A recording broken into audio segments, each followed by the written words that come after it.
ভৌগোলিক সীমানা, কাঁটাতারের বেড়া, এইসব অনেক সময় ম্লান হয়ে যায় আবেগের কাছে, সংস্কৃতির শিকড়ের কাছে। এপার বাংলা ওপার বাংলা মেলবন্ধনে বড় ভূমিকা পালন করল উরুস উৎসব। মেদিনীপুর শহরের মির্জা বাজার এলাকায় প্রতি বছর ফেব্রুয়ারি মাসের শুরুতে আন্তর্জাতিক উরুস উৎসবের আয়োজন করা হয়, যেখানে বিশ্বের বিভিন্ন দেশের সঙ্গে বাংলাদেশ থেকেও পুণ্যার্থীরা হাজির হন। 1902 থেকে ভারত বাংলাদেশের এক মৈত্রী চুক্তির পর সেখানকার পুণ্যার্থী বোঝাই একটি বিশেষ বাংলাদেশের ট্রেনকে অনুমতি দেওয়া হয় ভারতবর্ষের মেদিনীপুর পর্যন্ত আসার জন্য। ভারতে ঢুকলেই ভারতীয় প্রশাসন স্বাগত জানিয়ে মেদিনীপুর স্টেশনে নিয়ে আসে প্রতি বছরই। শতাধিক বছরের সেই পুরনো রেওয়াজ কিন্তু এবার ভাঙতে চলেছে। বাংলাদেশিদের এবার যাতে সেই প্রবেশের ক্ষেত্রে অনুমতি দেওয়া না হয়, তার জন্য কেন্দ্রের স্বরাষ্ট্র মন্ত্রকের কাছে চিঠি পাঠালো পশ্চিম মেদিনীপুর জেলা বিজেপি। মেদিনীপুর শহর থেকে মন্ত্রী অমিত শাহের কাছে এই চিঠি পাঠানো হয়েছে।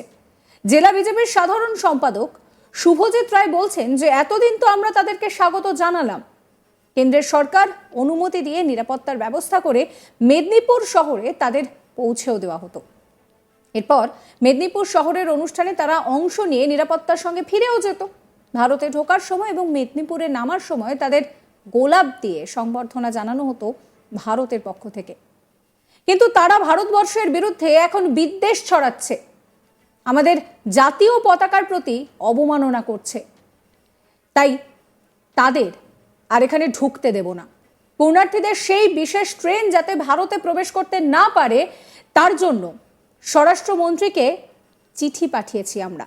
শোনাবো আপনাদের বিজেপি সম্পাদক শুভজিৎ রায় কি বলছেন। এটা মেল পাঠানো হয়েছে, মানে রেজিস্ট্রি চিঠিও পাঠানো হয়েছে। মাননীয় অমিত শাহজিকে পাঠানো হয়েছে, তিনি স্বরাষ্ট্রমন্ত্রী আছেন।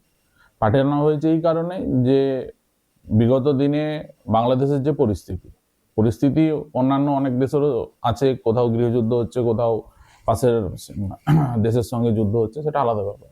কিন্তু যে দেশকে ভারতবর্ষ নিজের সৈন্যবাহিনী দিয়ে, নিজের লোকবল দিয়ে পাকিস্তানের কবল থেকে মুক্ত করলো, সারা পৃথিবীর মধ্যে একটাই দেশ যে ভাষার ভিত্তিতে স্বাধীন হয়েছিল, বাংলা ভাষা আমাদের ভাষা, একে আমরা উর্দু মানব না এই কারণে।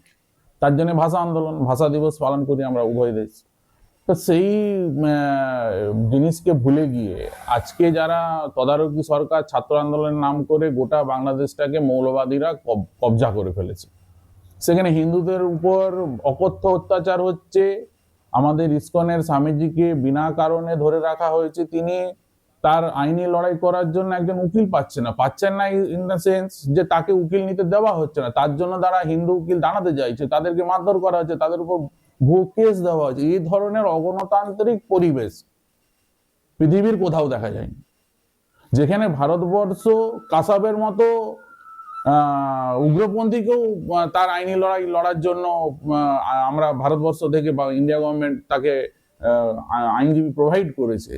সেখানে একজন নিরাপরাধ আমাদের সন্ন্যাসী, তিনি আইনজীবী পাচ্ছেন না বাংলাদেশে। যে ভারতবর্ষ বাংলাদেশকে স্বাধীন করেছে, তার সেই ভারতবর্ষের জাতীয় পতাকাকে অবমাননা করা হচ্ছে, তাকে পদদলিত করা হচ্ছে। কলকাতা দখল করে নেবে, ভারতবর্ষের অন্যান্য রাজ্য দখল করে নেবে, বিহার দখল করে নেবে, এইসব হাস্যস্বরমূলক কথাবার্তা বলা হচ্ছে।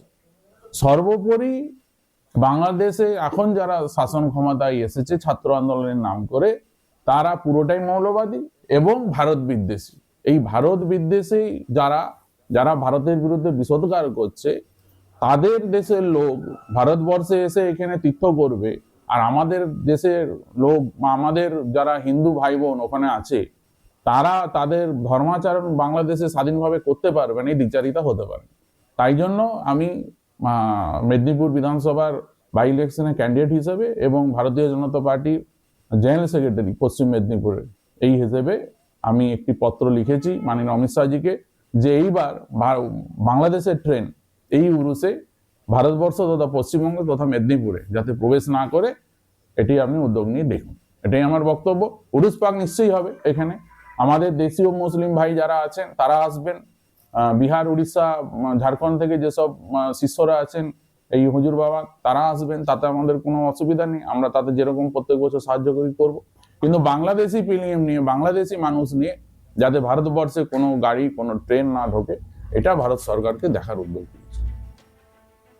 একইভাবে এই উরুস মেলা কমিটির পক্ষ থেকে আব্দুল ওয়াহাবেদ বলেন যে এতদিন আমরা তাদেরকে স্বাগত জানাতাম, সম্মান দিয়ে আদর করে আমাদের উৎসবে সামিল করতাম, কিন্তু এবার তাদেরকে আমরা সেই সম্মান দিতে পারবো না। যারা আমাদের দেশের জাতীয় পতাকাকে অবমাননা করে তাদের আর আত্মীয় মনে করতে পারি না। তাদের ট্রেন প্রবেশ করবে কি করবে না সেটা কেন্দ্রীয় সরকার ঠিক করবে। আমরা শতপ্রণোদিতভাবে সরকারের সঙ্গে আছি, কিন্তু বাংলাদেশিদের আর উৎসব কমিটির পক্ষ থেকে অভ্যর্থনা আমরা জানাবো না। শোনাবো তার কথাও। না দেখুন, এই পুরো ব্যাপারটা আমরাও মিডিয়ার মাধ্যম থেকে জানতে পেরেছি, দেখেছি। কিন্তু ঘটনা হচ্ছে, বাংলাদেশ আমাদের প্রতিবেশী দেশ এবং এই বাংলাদেশের থেকে প্রত্যেক বছরই পুণ্যার্থীরা এখানে আসতেন এবং আমরা ভারতবাসী হিসেবে তাদেরকে, মেদিনীপুরবাসী হিসেবে তাদেরকে সসম্মানে তাদেরকে আতিথেয়তা করতাম, তাদেরকে অনেক বেশি সম্মান দিয়ে আমরা এখানে অভ্যর্থনা জানাতাম। কিন্তু বর্তমান যা পরিস্থিতি, বর্তমান যা দেশের যা অবস্থা, তাতে আমাদের ভারতবর্ষকে যে বা যারা যে কোনো দেশই হোক না কেন, যদি কোনোভাবে অপমান করে, আমাদের জাতীয় পতাকাকে অপমান করে, সেই ধরনের কোনো মানুষের প্রতি আমাদের কোনো সম্মান বা কোনো সহানুভূতি বিন্দুমাত্র নেই। আর ওরা যে বারণ করেছে যে ওই দেশের ট্রেন কেনা অ্যালাউ করা হয়, দেখুন, যে কোনো সংগঠনের পক্ষ থেকে বা যে কেউ এটাকে বারণ করার জন্য কোনো জায়গায় আর্জি করতেই পারে। এই ব্যাপারে আমাদের কিছু বলার নেই। এটা সম্পূর্ণ ভারত সরকারের ব্যাপার, কেন্দ্রীয় সরকারের ব্যাপার। তাদের যা পলিসিগত সিদ্ধান্ত যা থাকবে, আমরা সম্পূর্ণ ভারত সরকারের সাথে আছি।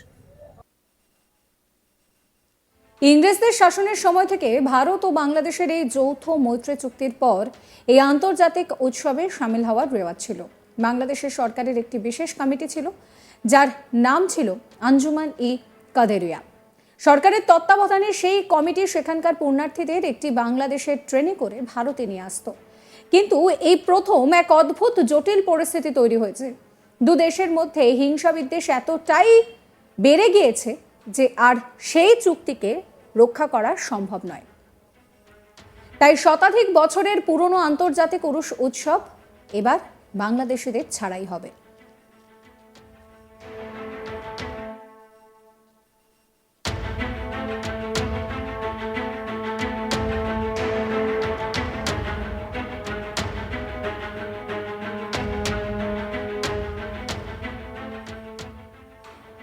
সাবস্ক্রাইব করবেন আজ তাক বাংলার ইউটিউব চ্যানেলকে, ফলো করতে ভুলবেন না হোয়াটসঅ্যাপ চ্যানেলও।